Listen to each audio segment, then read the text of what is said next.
রাজনৈতিক ইস্যুতে রূপ নিচ্ছে রামপাল, মনে করছেন বিশ্লেষকরা। ভারত নয়, দেশের স্বার্থ পরিপন্থী কাজে বিরোধিতা করে বিএনপি, দাবি নেতাদের।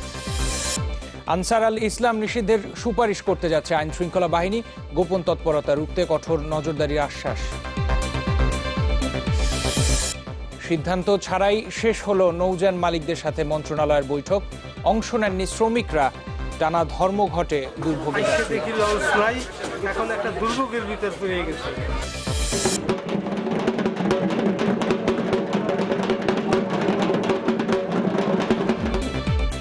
নানা আয়োজনে শুভ জন্মাষ্টমী পালন, প্রার্থনায় দেশ ও মানুষের মঙ্গল কামনা।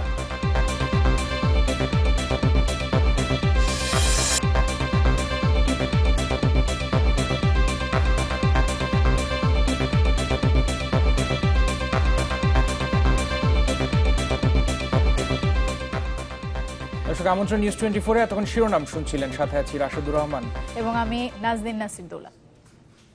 আরএফএল ওয়াটার পাম্প, পানি দেবে টেনশন নয়। সুন্দরবনের কাছে রামপাল বিদ্যুৎ প্রকল্প ক্রমেই পরিণত হচ্ছে রাজনৈতিক ইস্যুতে। বিএনপির শীর্ষ নেতার সংবাদ সম্মেলন তারই ইঙ্গিত। কোনো রাজনৈতিক বিশ্লেষকও এমনটাই মনে করছেন। এই যে তেল, গ্যাস, খনিজ সম্পদ এবং বিদ্যুৎ বন্দর রক্ষা জাতীয় কমিটি বলছে, ফারাক্কার মতো রামপালও বাংলাদেশ ভারত সম্পর্কে তৈরি করতে পারে দীর্ঘস্থায়ী ক্ষত। যদিও রামপাল বিরোধী আন্দোলনকারীদের কঠোর সমালোচনা করেছেন প্রধানমন্ত্রীর কার্যালয়ের মুখ্য সচিব। আমরা আরিফুল সাজ্জাদের একটি প্রতিবেদন দেখব।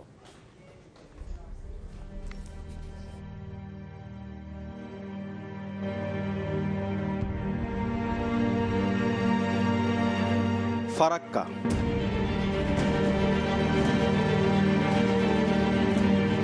যার প্রভাবে দেশের উত্তরাঞ্চলে শুরু হয়েছে মরুকরণ প্রক্রিয়া। ভরা বর্ষায়ও খরায় পুড়ছে ফসলের মাঠ। ভারতের সীমানায় পদ্মার উপরে বাড়তি যেন দুদেশের সম্পর্কের মাঝে গলার কাটা।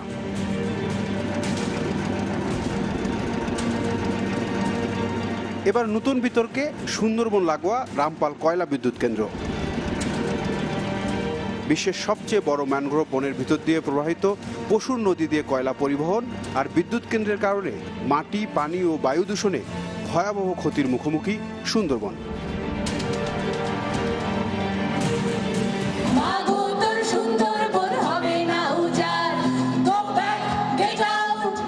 আন্দোলন সংগ্রামে রাজপথে বামপন্থী এবং প্রগতিশীল ব্যক্তি ও সংগঠনের জোট তেল, গ্যাস, খনিজ সম্পদ ও বিদ্যুৎ বন্দর রক্ষা জাতীয় কমিটি।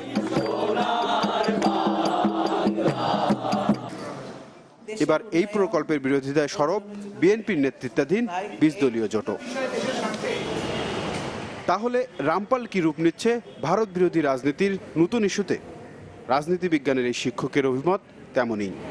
গত 5-7 বছরে যে নেগোসিয়েশনগুলো আমরা ভারতের সাথে করেছি, এই বেশিরভাগ নেগোসিয়েশনে কিন্তু বাংলাদেশের পে অফ কিন্তু খুব একটা বেশি হাই ছিল না। ধীরে ধীরে আপনার এটা কিন্তু বড় ইস্যুতে পরিণত হবে। এটাকে আমার মনে হয় না সরকারের ওই জায়গাটায় সুযোগ করে দেওয়া উচিত হবে। এই বিষয়ে আন্দোলনরত জোটের শীর্ষ এই নেতাও বলছেন, রামপাল নিয়ে বাংলাদেশের মানুষ সন্দেহের চোখে দেখছে ভারতকে। তার আশঙ্কা, এ প্রকল্পটি বাস্তবায়ন হলে স্থায়ী ফাটল ধরাবে দুই দেশের সম্পর্কে। ভারত বিরোধিতাকে পুঁজি করে যারা রাজনীতি করে তারা এতে লাভবান হচ্ছে। এই যে লাভবান হচ্ছে, এটার জন্য দায়ী কে হবে? দায়ী হবে যারা এই কাজটা করছে তারা। বাংলাদেশ সরকার এবং ভারত সরকারই ভারত বিদ্বেষী যে তৎপরতা কিংবা চিন্তাভাবনা বা অনুভূতি এটা তৈরি করছে। এদিকে আরেক মেগা প্রকল্প রূপপুর পারমাণবিক বিদ্যুৎ কেন্দ্র নিয়ে এক অনুষ্ঠানে রামপাল আন্দোলনকারীদের কঠোর সমালোচনা করেছে প্রধানমন্ত্রীর কার্যালয়।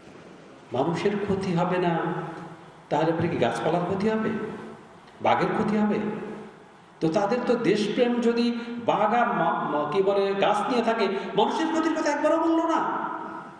আসলে মানুষের ক্ষতি হবে না, গাছের ক্ষতি হবে না, বাঘেরও ক্ষতি হবে না। রামপালে বিদ্যুৎ কেন্দ্র নির্মাণ চুক্তি হলেও অর্থের সংস্থানে এখনো কোনো ঋণ চুক্তি হয়নি। আরিফুল সাজ্জাদ, চ্যানেল 24, ঢাকা। দেশের স্বার্থবিরোধী যে কোনো কাজের বিরোধিতা করে বিএনপি, তাই রামপালে বিদ্যুৎ কেন্দ্র স্থাপনেরও বিপক্ষে তারা। এটি ভারত বিরোধী কোনো মনোভাব নয়। জাতীয়তাবাদী মুক্তিযোদ্ধা দলের প্রতিষ্ঠা বার্ষিকী উপলক্ষে বিএনপির প্রতিষ্ঠাতা জিয়াউর রহমানের সমাধিতে শ্রদ্ধা জানানো শেষে একথা বলেছেন দলটির মহাসচিব মির্জা ফখরুল ইসলাম আলমগীর। বিএনপির আরেক নেতা আসম হান্নান শাহ বলেছেন, এই প্রকল্প বাতিলের দাবিতে প্রয়োজনে কঠোর কর্মসূচি দেয়া হবে। রামপালে বিদ্যুৎ কেন্দ্র নির্মাণ বিষয়ে বুধবার সংবাদ সম্মেলন করে বিএনপির অবস্থান পরিষ্কার করেছেন বিএনপি চেয়ারপারসন বেগম খালেদা জিয়া। বাতিল করার জন্য আমরা সরকারের প্রতি জোর দাবি জানাচ্ছি। এর পরপরই রাজনীতিতে শুরু হয়েছে নতুন হিসাব নিকাশ। এরই মধ্যে গণস্বাস্থ্য কেন্দ্রের ট্রাস্টি ডাক্তার জাফরুল্লাহ চৌধুরীও বিএনপিকে ভারত বিরোধী অবস্থান নেওয়ার পরামর্শ দেন খোলা চিঠিতে। তাহলে কি সে পথেই হাঁটতে যাচ্ছে বিএনপি? এ বিষয়ে বিএনপি মহাসচিব বলেন, দেশের স্বার্থ বিরোধী যে কোনো কাজের বিরোধী বিএনপি, এর বাইরে কিছু নয়। বাংলাদেশ জাতীয়তাবাদী দল বিএনপি এবং বিশেষ করে বেগম খালেদা জিয়া সব সময়ই জাতীয় স্বার্থের পক্ষে ছিলেন। আমরা আমাদের জাতীয় দায়িত্ববোধ থেকে, আমাদের দলের যে আদর্শ উদ্দেশ্য, আমাদের দলের যে দর্শন, সেই বোধ থেকে আমরা রাজনীতি করি। সুতরাং কে কি বললো না বললো এটাতে আমাদের খুব বেশি আমাদের দেখার দরকার নেই। এই দেশের মানুষ এই ব্যাপারে এখন একমত যে রামপাল থেকে সরকারের উচিত হবে সেই বিদ্যুৎ কেন্দ্রকে সরিয়ে নিয়ে যাওয়া। রামপাল প্রকল্প নিয়ে সরকারের মনোভাব বুঝে বিএনপি পরবর্তী পদক্ষেপ নেবে বলে জানান মির্জা ফখরুল। তবে দলটির স্থায়ী কমিটির সদস্য আসমা হান্নান শাহ জানান, স্থায়ী কমিটি ও 20 দলীয় জোটের বৈঠকে সবাই সম্মত হয়েছেন রামপাল প্রকল্পের বিরুদ্ধে অবস্থান নেয়ার। তাই সুন্দরবন রক্ষায় এই প্রকল্প বাতিলের দাবিতে কঠোর কর্মসূচি দিতেও পিছপা হবে না বিএনপি। দল নীতিগতভাবে সিদ্ধান্ত নিয়েছে যে তারা রামপালে এই বিদ্যুৎ কেন্দ্রটি যেহেতু বাংলাদেশের স্বার্থের পরিপন্থী, তাই জনগণের কথা চিন্তা করে বাংলাদেশের অর্থ অপচয় যাতে না হয় সেই জন্যই আমরা এই প্রকল্পের বিরোধিতা করব এবং এটা যাতে এখানে না হয় সেই জন্য জনগণকে নিয়ে সরকারকে বাধ্য করব। বাগেরহাটের রামপাল বাদ দিয়ে দেশের অন্য কোনো সুবিধাজনক অঞ্চলে এ প্রকল্প হলে কেউ এতে আপত্তি করবে না বলেও মনে করেন তিনি। বিকল্প স্থানে করা উচিত। মহসিনুর রহমান বাদল, চ্যানেল 24, ঢাকা। প্রধানমন্ত্রী শেখ হাসিনার সঙ্গে সৌজন্য সাক্ষাৎ করেছেন সৌদি আরবের সহকারী প্রতিরক্ষামন্ত্রী মোহাম্মদ বিন আবদুল্লাহ আল আইস। সকালে গণভবনে সাক্ষাতে দ্বিপাক্ষিক বিভিন্ন বিষয় নিয়ে আলোচনা হয়। এ সময় প্রধানমন্ত্রী শেখ হাসিনা সৌদি সরকারের সাথে বন্ধুত্বপূর্ণ সম্পর্ক আরও জোরদার করার উপর জোর দেন। এছাড়া বাংলাদেশের বিপদে সব সময় পাশে পাওয়ায় সৌদি সরকারকে ধন্যবাদ জানান প্রধানমন্ত্রী। আর বাংলাদেশের সমৃদ্ধিতে শেখ হাসিনার সরকারের নেতৃত্বের ভূয়সী প্রশংসা করেন সৌদি সহকারী প্রতিরক্ষামন্ত্রী। 100 বছরও কিচ্ছু হবে না। A1 থ্রেড পাইপ, লাইফ যাবে, পাইপ যাবে না। দর্শক, গেল এক যুগে সন্ত্রাস ও জঙ্গিবাদের অভিযোগে নিষিদ্ধ হয়েছে 6টি সংগঠন। এবার সেই তালিকায় যুক্ত হতে যাচ্ছে আনসার আল ইসলাম। শিগগিরই সংগঠনটিকে নিষিদ্ধের সুপারিশ করতে যাচ্ছে আইন শৃঙ্খলা বাহিনী। এর আগে যেসব সংগঠন নিষিদ্ধ হয়েছে তাদের প্রায় সবাই পরবর্তীতে গোপনে বিস্তার ঘটেছে, এমনটা কিন্তু আমরা দেখেছি। এর ফলশ্রুতিতে কিন্তু আমরা গুলশান এবং শোলাকিয়ার মতো নৃশংস ঘটনা ঘটতে দেখেছি। লেখক ব্লগার হত্যা করে দায় স্বীকার করেছে তারা আড়াল থেকে। তাহলে প্রশ্ন থেকে যাচ্ছে, কেবল নিষিদ্ধ করেই কি দায় সারছে আইন শৃঙ্খলা বাহিনী? পুলিশের কাউন্টার টেরোরিজম ইউনিট অবশ্য বলছে নিষিদ্ধ সংগঠনের কার্যক্রম কঠোরভাবে নজরদারি করা হবে। রাশেদ নিজামের রিপোর্ট। 2014 সালের 16 ফেব্রুয়ারি এক ভিডিও বার্তায় ভারতে শাখা বিস্তারের ঘোষণা দেয় আন্তর্জাতিক জঙ্গি সংগঠন আল কায়দার প্রধান আইমান আল জাওয়াহিরি। 55 মিনিটের সেই বার্তায় বাংলাদেশ, মিয়ানমার সহ দক্ষিণ এশিয়ার দেশগুলোকে একই ছাতার নিচে আনার ঘোষণাও দেয়া হয়। এর পরপরই বাংলাদেশে নিজেদের অস্তিত্ব জানান দেয় আনসারুল্লাহ বাংলা টিম। দায় স্বীকার করে বেশ কয়েকটি সন্ত্রাসী হামলার। 1 বছরের মাথায় নিষিদ্ধ করা হয় সংগঠনটিকে। গোয়েন্দা সূত্র বলছে 2014 সালের সেপ্টেম্বর মাসে যাত্রা শুরু করে আনসার আল ইসলাম। প্রথম দিকে আনসারুল্লাহ বাংলা টিমের ছত্রছায়ায় থাকলেও লেখক ও ব্লগারদের খুনের পর নিজেদের ওয়েবসাইটে দায় স্বীকার করে নজরে আসে আইন শৃঙ্খলা বাহিনীর, যার শুরুটা হয় ব্লগার রাজীব হত্যার মধ্য দিয়ে। এরপর প্রকাশক দীপন হত্যা ও টুটুল হত্যা চেষ্টা, সমকামী অধিকার আন্দোলনের কর্মী জুলহাস মান্নান ও তার বন্ধু তনয় হত্যা সহ অন্তত 1 ডজন খুনে নিজেদের সম্পৃক্ততার প্রমাণ দেয় আনসার আল ইসলাম। অনুসন্ধানে জানা গেছে তথাকথিত আমির ও জেলা প্রধান ভিত্তিক কাঠামোতে কাজ করে না সংগঠনটি। একজন সমন্বয়কের নেতৃত্বে কাজ করে 3টি প্রধান বিভাগ, দাওয়া, আশকারি ও মিডিয়া। তার নিচের বিভাগগুলোর প্রধানদের বলা হয় হাদি। এরপর প্রশিক্ষক ও সরবরাহকারী। যারা বিভিন্ন হামলার ঘটনা তদারকি করে তাদের বলা হয় মাসুল, আর যারা সরাসরি হামলায় অংশ নেয় তাদের বলা হয় মামুর। জসিমউদ্দিন রহমানী গ্রেপ্তারের পর এখন সংগঠনটির সমন্বয়কের দায়িত্ব পালন করছেন নাম না জানা এক মাওলানা। সংগঠনটির সামরিক শাখার দায়িত্বে আছেন সেনাবাহিনী থেকে বহিষ্কৃত মেজর জিয়া। ধরিয়ে দিতে পুরস্কার ঘোষণা করা 6 জঙ্গিও ছিল বিভিন্ন পদে, যাদের একজন শরীফুল এরই মধ্যে মারা গেছে কথিত বন্দুকযুদ্ধে। গ্রেপ্তার রয়েছে সিফাত ও শিহাব, বাকিরা পলাতক। অবশেষে এই সংগঠনটিকেও নিষিদ্ধের সুপারিশ করতে যাচ্ছে পুলিশের কাউন্টার টেরোরিজম ইউনিট। তাদের আশ্রয় প্রশ্রয় দেয়, তারাও একটা নিষিদ্ধ ঘোষিত দলের লোককে কখনো আসলে আশ্রয় প্রশ্রয় দেওয়া থেকে বিরত থাকে। তো এই কারণেই আমরা এটি নিষিদ্ধ করার জন্য, এবং এই নিষিদ্ধ করার যে বিষয়টি এটি পৃথিবীর বিভিন্ন দেশেই প্রচলিত, এটি বাংলাদেশের কোনো নতুন আবিষ্কার নয়। এর আগে জেএমবি সহ 6টি সংগঠনকে নিষিদ্ধ করা হলেও তাদের নির্মূল করা যায়নি। উল্টো ঘটেছে গুলশান ও শোলাকিয়ার মতো মর্মান্তিক ঘটনা। প্রশ্ন হলো, নতুন করে আনসারুল ইসলামকে নিষিদ্ধ করায় মিলবে কি সমাধান? পুরোপুরি কন্ট্রোল বা নির্মূল করতে হলে দীর্ঘদিন লাগে, এবং এটা নিয়ে দীর্ঘমেয়াদী একটা কাজ করতে হয়, সংগঠিতভাবে কাজ করতে হয়। তো সেই জিনিসটার অতীতের থেকে আমরা শিক্ষা নিয়েছি। এখন আমরা যেভাবে কার্যক্রম চালাচ্ছি, আমরা আশাবাদী যে ভবিষ্যতে এদের কার্যক্রম নিয়ন্ত্রণ এবং এক সময় নির্মূল করা সম্ভব হবে। সামাজিক সব মাধ্যমে সরব উপস্থিতি লক্ষ্য করা যায় আনসারুল ইসলামের। নিষিদ্ধ হলে আন্তর্জাতিকভাবেও তারা চাপে পড়বে বলে মনে করে আইনশৃঙ্খলা বাহিনী। রাশেদ নিজাম, চ্যানেল 24, ঢাকা। সিদ্ধান্ত ছাড়াই শেষ হলো নৌযান মালিকদের সাথে মন্ত্রণালয়ের বৈঠক। তাছাড়া বৈঠকে অংশ নেয়নি শ্রমিক পক্ষ, ফলে মজুরি বাড়ানো সহ 7 দফা দাবিতে টানা 3 দিন ধরে চলছে নৌ শ্রমিকদের ধর্মঘট। বন্ধ আছে চট্টগ্রাম ও মংলা বন্দরের পণ্য ওঠানামা। বরিশালের অভ্যন্তরীণ রুটেও চলছে না কোনো যাত্রীবাহী লঞ্চ। এতে দুর্ভোগে পড়েছেন যাত্রীরা, তবে স্বাভাবিক আছে ঢাকা বরিশাল রুটের লঞ্চ চলাচল। মজুরি কাঠামো বাস্তবায়ন সহ 7 দফা দাবিতে এই ধর্মঘট শুরু হয় মঙ্গলবার। ধর্মঘটের কারণে বন্ধ চট্টগ্রাম বন্দরের বহির্নোঙরে মাদার ভেসেল থেকে লাইটার জাহাজে পণ্য খালাস। কর্ণফুলী নদীর 17টি ঘাটেও লাইটার জাহাজ থেকে কোনো মালামাল ওঠানামা হচ্ছে না। বন্ধ আছে খুলনার লাইটারের জাহাজও। অভ্যন্তরীণ রুটে মালামাল পরিবহন বন্ধ থাকায় আর্থিক ক্ষতির মুখে পড়েন ব্যবসায়ীরা। এখন আমাদের বেতন বাড়ানোর দাবি, দ্বিতীয়তে আমাদের এই কার্গো জাহাজ চলে, চুরি ডাকাতি হচ্ছে, এটি তারপর সন্ত্রাসী চাঁদাবাজি, এইগুলোর জন্য আমরা আন্দোলন করছি আর কি। মালিকরা মিটিং বসতেছে, দেবে বলতেছে, কবে যে কয়দিন হয় ফয়সলা নয় সে কয়দিন চলবে। কাজকাম করে পারতেছি না, মানে দিন আসে দিন খাই। এই ধর্মঘটের কারণে আমার মনে করে যে ঠিক মতো মজুরিয়া পাইতেছি না। ঈদের জন্য হলেও অন্তত এই ধর্মঘট প্রত্যাহার করা উচিত সবারই। এর উপরেই কিন্তু নির্ভরশীল শ্রমিকরা। বরিশাল থেকে ভোলা, মেহেন্দিগঞ্জ, পাতারহাট, লালমোহন, বরগুনা সহ অন্যান্য রুটে লঞ্চ চলাচল বন্ধ রয়েছে, তবে স্বাভাবিক রয়েছে ঢাকা বরিশাল রুটের লঞ্চ চলাচল। বরিশাল সব লঞ্চ বন্ধ, ধর্মঘট দিছে, আমরা তো না জানি আইছি। লঞ্চ নাই, এই যে ট্রলারে যাবো আমরা কত জীবনে ঝুঁকিপূর্ণভাবে নিয়ে। সমস্যা সমাধানে লঞ্চ মালিকদের সাথে বৈঠকে বসে নৌ মন্ত্রণালয়, যদিও এতে যোগ দেয়নি শ্রমিক পক্ষ। ফলে কোনো সিদ্ধান্ত ছাড়াই শেষ হয় এ বৈঠক। এই যে অচল অবস্থা, এই অচল অবস্থাটা খুব তাড়াতাড়ি নিরসন হবে। আমাদের আলোচনা চলছে এবং সেটি একটু সময়ের ব্যাপার, কারণ প্রত্যেকেরই চিন্তা ভাবনার বিষয় আছে। ওই বিষয়গুলো বিবেচনা করে সিদ্ধান্ত নেওয়া হবে। কাজেই যৌক্তিক আর অযৌক্তিক এই বিষয়টি এই মুহূর্তে না বলি। মালিকদের দাবি, নৌ শ্রমিকদের নির্দিষ্ট কোনো ইউনিয়ন না থাকায় তাদের সাথে বৈঠক না করার সিদ্ধান্ত হয়েছে। ফলে সমস্যার সমাধান কিভাবে হবে তা নিশ্চিত নয়। ইশতিয়াক আহমেদ, চ্যানেল 24। বঙ্গবন্ধু হত্যা মামলার বাদী AFM মহিতুল ইসলামের প্রথম জানাজা হয়েছে বঙ্গবন্ধু শেখ মুজিব মেডিকেল বিশ্ববিদ্যালয় প্রাঙ্গণে। রাতেই তাকে নেওয়া হবে যশোর, সেখানে আরেক দফা জানাজা শেষে গ্রামের বাড়িতে দাফন করা হবে তাকে।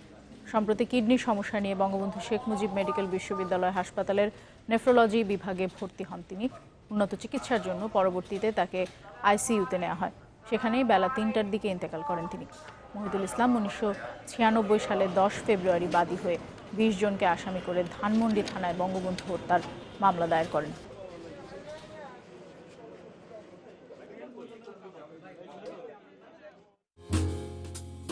মিষ্টি দুষ্টু ভালোবাসায় ডেকো ক্ষীর কুকিজ। শুভ জন্মাষ্টমী উপলক্ষে সারা দেশে পালিত হচ্ছে নানা আয়োজন। ধর্মীয় আচার অনুষ্ঠানের পাশাপাশি ছিল আনন্দ র্যালিও, আর প্রার্থনার বড় অংশ জুড়েই ছিল দেশ ও মানুষের মঙ্গল কামনা। রাজধানীতে জন্মাষ্টমীর অনুষ্ঠানে আওয়ামী লীগ নেতা ও শিল্পমন্ত্রী আমির হোসেন আমু সাম্প্রদায়িক শক্তির বিরুদ্ধে সবাইকে ঐক্যবদ্ধভাবে রুখে দাঁড়ানোর আহ্বান জানান। আর পুলিশের মহাপরিদর্শক বলেছেন, দেশে কোনো ধরনের উগ্রপন্থা মাথা তুলে দাঁড়াতে দেবে না আইন শৃঙ্খলা বাহিনী। সত্য সুন্দর আর ন্যায়নীতি ধ্বংসের জন্য মর্তে যখন অশুভ শক্তির পায়তারা, তখন পৃথিবীতে আসেন ভগবান শ্রীকৃষ্ণ, এমন বিশ্বাস সনাতন ধর্মের মানুষের।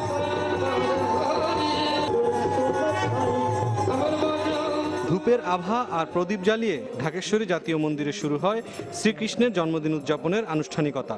প্রার্থনার বড় অংশ জুড়েই ছিল জাতির মঙ্গল কামনা।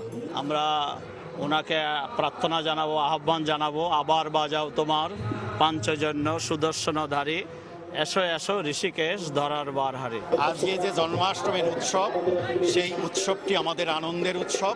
সেই আনন্দের উৎসবের দিনে আমরা ভগবানের স্তব স্তুতি করি। জন্মাষ্টমীর অন্যতম আকর্ষণ জন্মাষ্টমী মিছিলের আয়োজন করে মহানগর সার্বজনীন পূজা কমিটি। বিভিন্ন এলাকা থেকে সনাতন ধর্মাবলম্বীরা জড়ো হতে থাকেন রাজধানীর পলাশী মোড়ে। ঢাক ঢোল আর ঘোড়ার নাচের মধ্য দিয়ে পুরো এলাকা পরিণত হয় উৎসবে।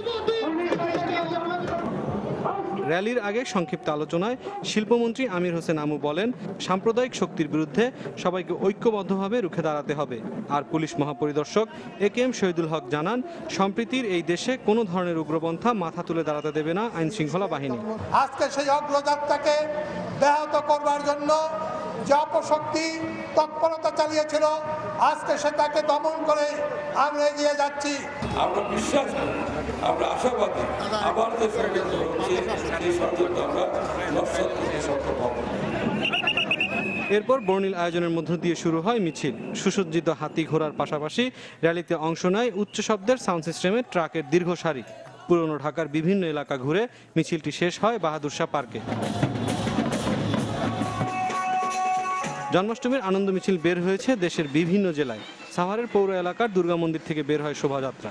এছাড়া সিরাজগঞ্জ, রংপুর, সিলেট ও খুলনা সহ দেশের বিভিন্ন জায়গায় নানান কর্মসূচির মধ্য দিয়ে পালিত হয়েছে জন্মাষ্টমী। মুরসালিন জুনায়েদ, চ্যানেল 24, ঢাকা। এদিকে ভ্রাতৃত্ব ও বন্ধুত্বের বন্ধনকে কাজে লাগিয়ে দেশকে এগিয়ে নিতে সব ধর্মের অনুসারীদের প্রতি আহ্বান জানিয়েছেন রাষ্ট্রপতি আব্দুল হামিদ। জন্মাষ্টমীতে বঙ্গভবনে আয়োজিত এক অনুষ্ঠানে হিন্দু ধর্মাবলম্বীদের সাথে সাক্ষাতের সময় একথা বলেছেন তিনি। রাষ্ট্রপতি বলেন, বাংলাদেশ সাম্প্রদায়িক সম্প্রীতির দেশ, ঐক্য আর ধর্মনিরপেক্ষতা এই দেশের মানুষের ঐতিহ্য। এ সময় বাংলাদেশ সহ সারা বিশ্বের হিন্দু ধর্মের অনুসারীদের শুভেচ্ছা জানান তিনি। অনুষ্ঠানের প্রধান বিচারপতি সুরেন্দ্র কুমার সিনহা, ধর্মমন্ত্রী মোহাম্মদ মতিউর রহমান, রামকৃষ্ণ মিশনের অধ্যক্ষ স্বামী ধ্রুবেশ আনন্দ মহারাজ সহ হিন্দুদের ধর্মীয় নেতারা উপস্থিত ছিলেন। বাংলাদেশ সাম্প্রদায়িক সম্প্রীতির দেশ এবং অসাম্প্রদায়িক ও আলোকিত এক ঐতিহ্যের অংশীদার। সমাজে বিদ্যমান ভ্রাতৃত্ব বন্ধুত্বের বন্ধনকে আরও দৃঢ় করে তা জাতীয় অগ্রগতি ও সমৃদ্ধি অর্জন করে কাজে লাগানোর জন্য আমি দেশের সকল ধর্মাবলম্বীদের প্রতি আহ্বান জানাই। একটা বিরতি নেব, ফিরে আসার পর দেখবেন। চট্টগ্রামের বেশিরভাগ শিল্প কারখানায় দুর্ঘটনা রোধের সক্ষমতা নেই দাবি বিশেষজ্ঞদের। প্রশিক্ষণ ও সরঞ্জাম সংকটের কথা বলছে ফায়ার সার্ভিস।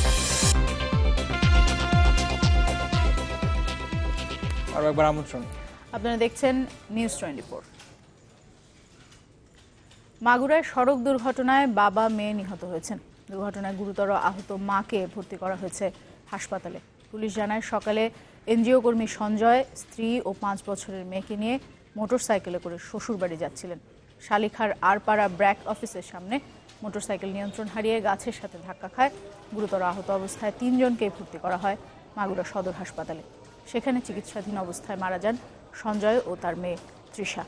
সঞ্জয়ের স্ত্রী তৃপ্তির অবস্থার অবনতি হওয়ায় তাকে পাঠানো হয়েছে ফরিদপুর মেডিকেল কলেজ হাসপাতালে। এছাড়া খাগড়াছড়ির মানিকছড়িতে সড়ক দুর্ঘটনায় প্রাণ গেছে 2 জনের। চট্টগ্রামের সার কারখানায় গ্যাস ট্যাঙ্ক বিস্ফোরণের ঘটনায় এখনও প্রতিবেদন দেয়নি জেলা প্রশাসন ও BCICর তদন্ত কমিটি। দুর্ঘটনার পর গঠিত তদন্ত কমিটিকে 3 দিনের মধ্যে প্রতিবেদন দিতে বলা হয়। তবে কমিটির সদস্যরা জানান কিছু কাজ বাকি থাকায় প্রতিবেদন জমা দিতে আরও 2-1 দিন লাগতে পারে। সোমবার রাতে DAP কারখানার একটি ট্যাঙ্কে বিস্ফোরণের কারণে বিপুল অ্যামোনিয়া গ্যাস ছড়িয়ে পড়ে। এতে আশেপাশের এলাকার মানুষ ও পরিবেশের ব্যাপক ক্ষতি সাধিত হয়। চট্টগ্রামে এমন কয়েক হাজার শিল্প কারখানা আছে যার অনেকগুলোতে আছে নানা দাহ্য পদার্থ, কিন্তু এসব কারখানার দুর্ঘটনা প্রতিরোধ বা ঘটনা পরবর্তী পরিস্থিতি মোকাবেলায় যথেষ্টই ঘাটতি আছে, এমনটাই বিশেষজ্ঞরা মনে করছেন। এবং শুধু কারখানাগুলোরই না রাশেদ, ঘাটতি আছে ফায়ার সার্ভিস সহ সংশ্লিষ্ট সংস্থাগুলোরও। ফায়ার সার্ভিসের কর্মকর্তারা জানান যে বড় রাসায়নিক দুর্ঘটনা মোকাবেলার জন্য প্রয়োজনীয় প্রশিক্ষণ ও সরঞ্জাম তাদের নেই।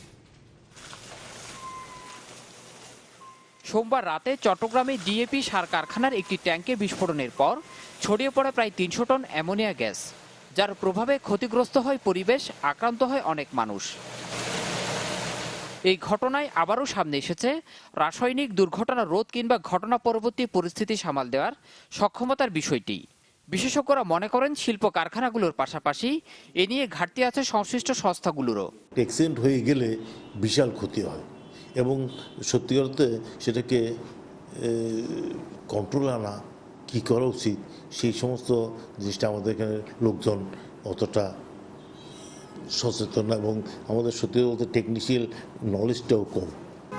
প্রয়োজনীয় প্রস্তুতি ও পর্যাপ্ত সরঞ্জামের অভাব আছে বলে স্বীকার করলেন ফায়ার সার্ভিসের এই কর্মকর্তাও। তাদের মতে এমন দুর্ঘটনায় কাজ করার জন্য বিশেষায়িত পোশাক দরকার হলেও তা নেই, সংকট আছে প্রশিক্ষিত কর্মীর। কেমিক্যাল ফাইট আর অ্যামোনিয়াম গ্যাস ফাইট এক জিনিস না, এই জন্য আমাদের এই দিকে প্রস্তুতি স্বল্পতা আছে, এটা আমাকে স্বীকার করতে হবে এবং এটার জন্য আমাদেরকে আরও ট্রেন আপ হতে হবে। আমাদেরকে পর্যাপ্ত লেভেল 1, 2 এবং অ্যাসবেস্টাস স্যুট, আমাদের ব্রিদিং বিএ সিস্টেম এগুলো আরও বাড়াতে হবে। এমন ঘটনা রোধে সক্ষমতা বাড়ানোর পাশাপাশি শিল্প কারখানাগুলোর গ্যাস কিংবা রাসায়নিক রাখার সব ট্যাঙ্ক নিয়মিত পরীক্ষার পরামর্শ দিলেন এই বিশেষজ্ঞ। বলেন, এ ধরনের দুর্ঘটনা ঘটলে পরিস্থিতি নিয়ন্ত্রণে দরকার একটি পূর্ণাঙ্গ নির্দেশনা। বিশেষ করে যেখানে গ্যাস বা লিকুইড রাখা হয় সেগুলির কতটা সেফ অবস্থা আছে, কতটা চলবে, সেটা কিন্তু প্রতিটি ইন্ডাস্ট্রি এটা কিছুদিন পর টেস্ট করা দরকার। চট্টগ্রামে ২০০০-এর মতো শিল্প কারখানা থাকলেও তার অনেকগুলোই জনবসতির মধ্যে। তাই স্পর্শকাতর উপকরণ সমৃদ্ধ কারখানাগুলো থেকে জনবসতি দূরে রাখার উপরও জোর দিলেন এই বিশেষজ্ঞ। জামশেদুল করিম, চ্যানেল 24, চট্টগ্রাম। দর্শক, নিউজ 24-এর সময় হলো আরেকটা বিরতির। যখন ফিরবো তখন যা থাকছে। লালমনিরহাটে শিক্ষককে মারধরের ঘটনায় সরিয়ে দেয়া হলো ম্যানেজিং কমিটির সভাপতি ও এক সদস্যকে।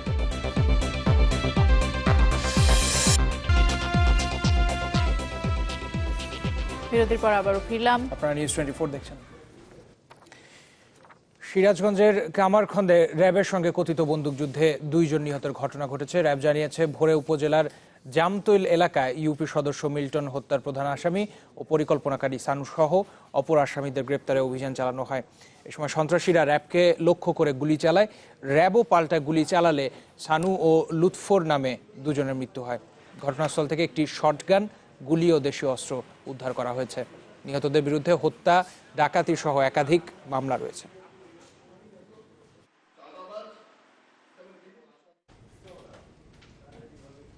লালমনিরহাটের কালীগঞ্জে গোপালপাড়া পঞ্চরথী উচ্চ বিদ্যালয়ের প্রধান শিক্ষককে মারধরের ঘটনায় ম্যানেজিং কমিটির সভাপতি ও এক সদস্যকে সরিয়ে দেওয়া হয়েছে। দুপুরে বিষয়টি নিশ্চিত করেন কালীগঞ্জ উপজেলা নির্বাহী কর্মকর্তা শাহিনুল হক।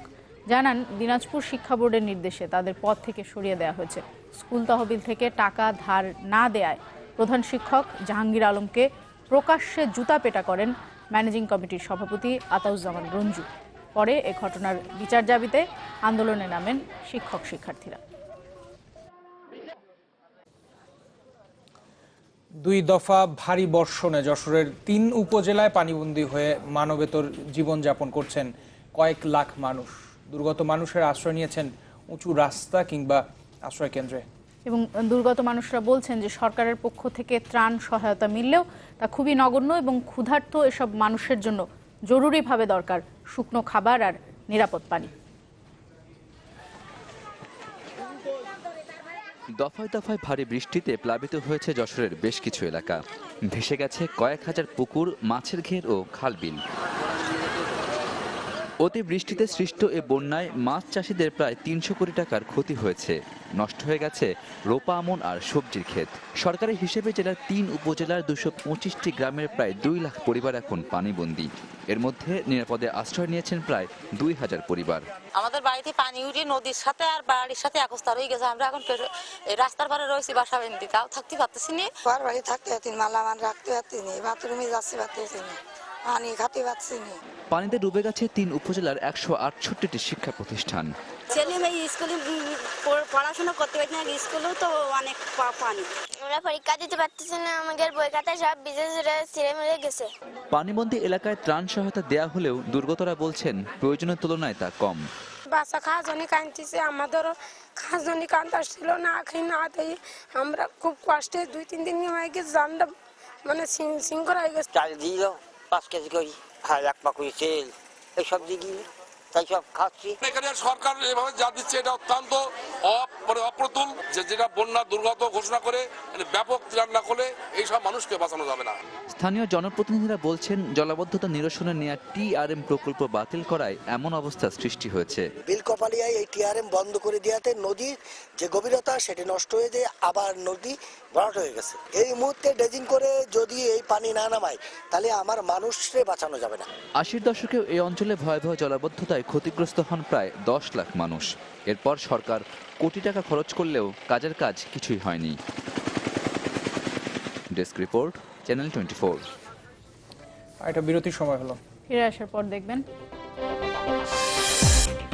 ইতালিতে ধ্বংসস্তূপ থেকে ১৭ ঘন্টা পর এক শিশু জীবিত উদ্ধার, ভূমিকম্পে নিহতের সংখ্যা ২৫০ ছাড়িয়ে।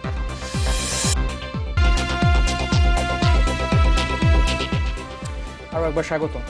আপনারা দেখছেন নিউজ 24। দেশের বাইরের খবর জানাবো এবার। ওড়িশায় দরিদ্র এক ব্যক্তির স্ত্রীর মরদেহ বহনে হাসপাতাল কর্তৃপক্ষ গাড়ি দিতে রাজি না হওয়ার ঘটনায় তোলপাড় শুরু হয়েছে পুরো ভারতে। ওড়িশা রাজ্যের ক্ষমতাসীন দল বিজু জনতার এক সংসদ সদস্য টুইটারে জানান বিষয়টি তদন্তের নির্দেশ দিয়েছেন তারা।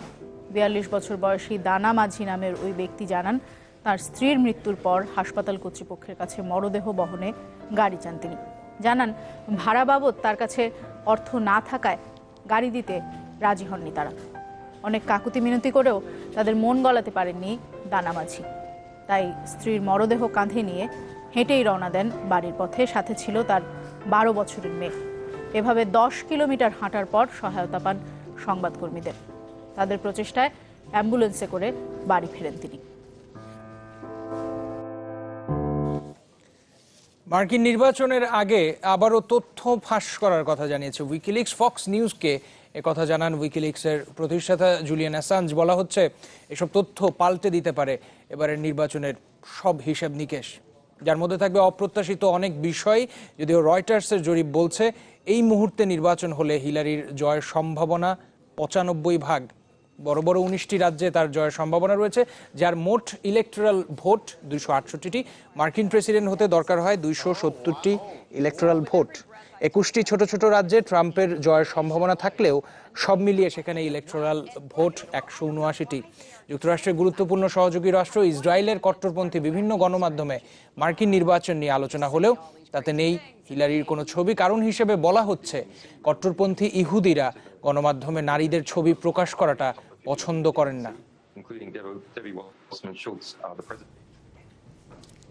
সময় যত গড়াচ্ছে ততই বাড়ছে ধ্বংসস্তূপে চাপা পড়া আর নিখোঁজদের জীবিত ফিরে না পাওয়ার শঙ্কা। এমন অবস্থায় ইটালিতে ১৭ ঘন্টা পর ধ্বংসস্তূপ থেকে জীবিত উদ্ধার হলো এক শিশু। আর এই উদ্ধারের ঘটনাকে ঘিরে নতুন আশায় বুক বেঁধেছেন নিখোঁজদের স্বজন আর উদ্ধারকর্মীরা। ভূমিকম্পে দেশটিতে এই পর্যন্ত প্রাণ গেছে ২৫২ জনের। ইতালির প্রতি সমবেদনা জানিয়ে ত্রাণ সহায়তার প্রতিশ্রুতি দিয়েছে ইউরোপীয় ইউনিয়ন। ইতালির আমাত্রিচ আর পেসকারা দেল তরেন্তো শহর জুড়ে এখন শুধুই ধ্বংসস্তূপ। ইট সিমেন্টের স্তূপ সরিয়ে প্রাণের সন্ধানে দিনরাত এক করে ফেলছেন উদ্ধারকর্মীরা। মন খারাপ করা এই সময়ে এক চিলতে আনন্দ নিয়ে আসে 10 বছরের এক শিশুকে জীবিত উদ্ধারের ঘটনা। ধ্বংসস্তূপের নিচে টানা 17 ঘন্টা জীবনমৃত অবস্থায় আটকে থাকার পর বুধবার বের করে আনা হয় তাকে। ধ্বংসস্তূপের নিচে এখনো অনেকে চাপা পড়ে আছেন। সময় যত গড়াচ্ছে ততই জীবিত কাউকে উদ্ধারের সম্ভাবনা কমে আসছে, তাই যত দ্রুত সম্ভব চালানো হচ্ছে উদ্ধার কাজ। আটকে পড়াদের উদ্ধারে হাতে হাত মিলিয়ে কাজ করছেন ইতালির সেনা, পুলিশ ও ত্রাণ কর্মীরা। স্বাস্থ্য মন্ত্রণালয় জানিয়েছে, নিহতদের মধ্যে অনেক শিশু রয়েছে। নিখোঁজ ব্যক্তিদের তালিকায় আছেন বিদেশিরাও, যাদের কেউ কেউ দেশটিতে গিয়েছিলেন গ্রীষ্মের ছুটিতে। পুলিশ বাহিনীর হাজারো নারী ও পুরুষ, দমকল বাহিনীর 1060 জন, সেনাবাহিনীর 400 আর বিভিন্ন সংগঠনের আরও প্রায় 3000 কর্মী যোগ দিয়েছে উদ্ধার কাজে। ইতালির আমাত্রিচে এখনও অনুভূত হচ্ছে আফটার শক, তাই শহর ছাড়ার নির্দেশ দেওয়া হয়েছে সংবাদকর্মী সহ অন্যদের। নতুন করে ফাটল দেখা দিয়েছে আমাত্রিচের হাসপাতালে। আহতদের চিকিৎসায় খোলা হয়েছে অস্থায়ী মেডিকেল সেন্টার। মুন্নিমুন, চ্যানেল 24। এবারে ভিন্ন প্রসঙ্গ, সৌরজগতে পৃথিবীর সমান একটি গ্রহের সন্ধান পাওয়ার দাবি করছেন বিজ্ঞানীরা। এর নাম দেওয়া হয়েছে প্রক্সিমা বি। আর ধারণা করা হচ্ছে সৌরজগতের বাসযোগ্য এলাকায় গ্রহটির অবস্থান হওয়ায় তাতে থাকতে পারে প্রাণের অস্তিত্ব। বিজ্ঞানীরা জানিয়েছেন, সূর্যের কাছাকাছি একটি তারাকে কেন্দ্র করে ঘুরছে এই প্রক্সিমা বি। ওই তারা পরিভ্রমণের সময় লাগে 11 দিন। পৃথিবী থেকে এর দূরত্ব মাত্র 4 আলোকবর্ষ। গ্রহটির ভর পৃথিবীর চেয়ে প্রায় 1.5 গুণ বেশি। অবস্থান লাল বামন গ্রহ প্রক্সিমা সেন্টুরির কাছেই। চারপাশের পরিবেশ নাতিশীতোষ্ণ হওয়ায় গ্রহটিতে পানি থাকার সম্ভাবনা রয়েছে বলে জানিয়েছেন বিজ্ঞানীরা। আর এর সাথে শেষ খবর নিউজ 24। যাবার আগে শিরোনামগুলো জানিয়ে যাচ্ছি। আর রাজনৈতিক ইস্যুতে রূপ নিচ্ছে রামপাল, মনে করেন বিশ্লেষকরা। ভারত নয়, দেশের স্বার্থ পরিপন্থী কাজের বিরোধিতা করে বিএনপি, দাবি নেতাদের। আনসার আল ইসলাম নিষিদ্ধের সুপারিশ করতে যাচ্ছে আইন শৃঙ্খলা বাহিনী। গোপন তৎপরতা রুখতে কঠোর নজরদারির আশ্বাস। সিদ্ধান্ত ছাড়াই শেষ হলো নৌযান মালিকদের সাথে মন্ত্রণালয়ের বৈঠক। অংশ নেননি শ্রমিকরা। টানা ধর্মঘটে দুর্ভোগে যাচ্ছে। এখন একটা দুর্ভোগের ভিতর পড়ে গেছে।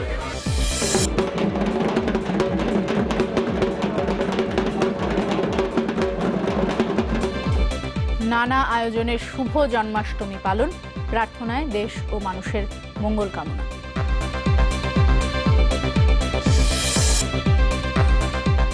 দর্শক, এই ছিল নিউজ 24। একটু পরে স্পোর্টস 24 দেখবেন আশা করছি। ধন্যবাদ সাথে থাকার জন্য।